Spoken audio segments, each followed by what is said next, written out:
Today class KA PYQ.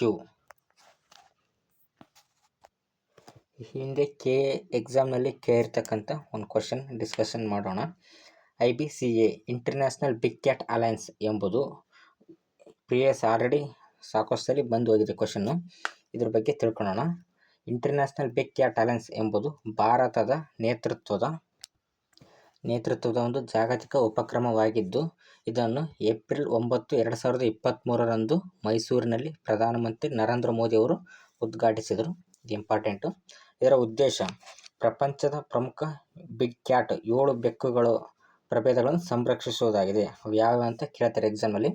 Tiger, lion, leopard, snow leopard, cheetah, jaguar, puma. ಈ 7ರಲ್ಲಿ ಭಾರತದಲ್ಲಿ 5 ಇದ್ದೇವೆ. ಪೂಮಾ ಮತ್ತು ಜಾಗ್ವರ್ ಮಾತ್ರ ಭಾರತದಲ್ಲಿ ಕಂಡು ಬರುವುದಿಲ್ಲ. ಇದರ ಸದಸ್ಯತ್ವ ಪ್ರಪಂಚದಾದ್ಯಂತ 97 ದೇಶಗಳು ಇದರ ಸದಸ್ಯತ್ವವನ್ನು ಪಡೆದಿದೆ. ಇದನ್ನ ಅಪ್ಡೇಟ್ ಮಾಡ್ಕೊಂತಿರ್ಬೇಕು. ಹಿನ್ನೆಲೆ ಇದನ್ನು ಯಾಕೆ ಪ್ರಾರಂಭಿಸಲಾಯಿತಪ್ಪ ಅಂದರೆ, ಪ್ರಾಜೆಕ್ಟ್ ಟೈಗರ್ 50 ವರ್ಷ 1973ರಲ್ಲಿ ಸ್ಟಾಪ್ ಇರ್ತಂಥ NTCA ಅದಕ್ಕೆ 50 ವರ್ಷ ಆಗಿರುತ್ತದೆ. ಈ ಹಿನ್ನೆಲೆಯಲ್ಲಿ ಇದನ್ನು ಸ್ಥಾಪಿಸಲಾಗುತ್ತದೆ. ಭಾರತವು 7 ಪ್ರಭೇದಗಳಲ್ಲಿ 5 ಹೊಂದಿದೆ. ಅದೇ ಹುಲಿ, ಸಿಂಹ, ಚಿರತೆ, ಹಿಮಚಿರತೆ, ಚೀತಾ ಹೊಂದಿದೆ. ಪೂಮಾ ಮತ್ತು ಜಾಗ್ವಾರನ್ನು ಭಾರತವು ಹೊಂದಿರುವುದಿಲ್ಲ.